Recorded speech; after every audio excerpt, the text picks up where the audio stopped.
Patient. So ಇವತ್ತು ಡ್ಯೂಟಿಗೆ ರಜೆ ಹಾಕಿದ್ರು, ಹಂಗಾಗಿ ಇವತ್ತು ಕರ್ಕೊಬರ್ತಿದ್ದೀವಿ ಹಾಸ್ಪಿಟ್ಲಿಗೆ. ಅದು ಯಾವ ಥರ ಸಾಂಗ್ ಹಾಕಿರೋದು ನೋಡಿ, ಇದು ಸುಸ್ತಾಗಿದೆಲ್ಲ. ಇವತ್ತು ಒಬ್ಬರಿಗೆ ಫ್ರೆಂಡಿಗೆ, ನಮ್ಮ ರೂಮಲ್ಲಿರೋರು ಫ್ರೆಂಡಿಗೆ ಒಬ್ರಿಗೆ ಹುಷಾರಿಲ್ಲ. ಸೊ ಅವ್ರನ್ನ ಕರ್ಕೊಂಡು ಹಾಸ್ಪಿಟ್ಲಿಗೆ ಬಂದಿದ್ವಿ. ಪಾರ್ಕಿಂಗ್ ಗಾಡಿ ಎಲ್ಲ ಪಾರ್ಕ್ ಮಾಡಾಯಿತು. ನೀವು ನೋಡ್ತೀರಾ, ಇದೇ ಹಾಸ್ಪಿಟಲ್, ಸರ್ಕಾರಿ ಹಾಸ್ಪಿಟಲ್, ಉಚಿತ. ಅಂದರೆ ತುಂಬ ಪ್ರೈವೇಟಿಗೆಲ್ಲ ಹೋದರೆ ತುಂಬ ಕಾಸ್ಟ್ಲಿ ಆಗುತ್ತೆ ಅಂದ್ಬಿಟ್ಟು ಉಚಿತವಾಗಿ ಇಲ್ಲಿ ಸ್ವಲ್ಪ ಅಂದರೆ ಫ್ರೀಯಾಗಿ ಸಿಗುತ್ತೆ ನಮಗೆ.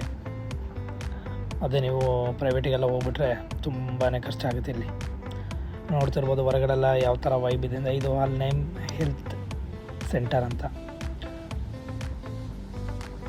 ಹಾಗೆ ಒಳಗೆ ಹೋಗ್ತಾ ನೋಡಿ, ಇದು ಸರ್ಕಾರಿ ಹಾಸ್ಪಿಟಲ್ ಎಷ್ಟು ನೀಟ್ ಆ್ಯಂಡ್ ಕ್ಲೀನಾಗಿ ಮೇಂಟೈನ್ ಮಾಡಿದ್ದಾರೆ ನೋಡಿ. ಸೊ ಟೋಕನ್ ಎಲ್ಲ ತೊಗೊಂಡು ವೆಯ್ಟ್ ಮಾಡಬೇಕಲ್ಲ. ನಂಬರ್ ಡಿಸ್ಪ್ಲೇ ಆಗ್ತಿದೆಯಲ್ಲ, ಆ ನಂಬರ್ ಬರಬೇಕು. ಆಮೇಲೆ ನಮ್ಮದು ಹೋಗಿ ನಮ್ಮ CPR ಎಲ್ಲ ಎಂಟ್ರಿ ಮಾಡಬೇಕು.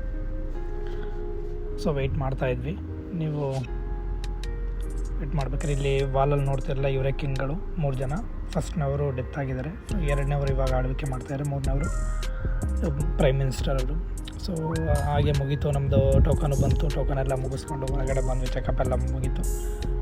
ಹಾಗೆ ಹೊರಗಡೆ ಬಂದು ನಮ್ಮ ಕಾರ್ ನೋಡಿ ಯಾವ ಥರ ಇದೆ ಅಂತ, ಎಷ್ಟು ಸಕ್ಕತ್ತಾಗಿದೆ ಅಂತ ಕಾರು.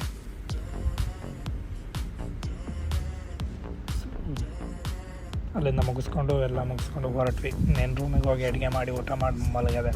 ಸೊ ಮತ್ತೆ ಸಿಗುವ ನೆಕ್ಸ್ಟ್ ವೀಡಿಯೋದಲ್ಲಿ. ಇವತ್ತಿನ ಬ್ಲಾಗ್ ಇಷ್ಟು, ಮತ್ತೆ ಸಿಗುವ. ಬಾಯ್, ಟೇಕ್ ಕೇರ್.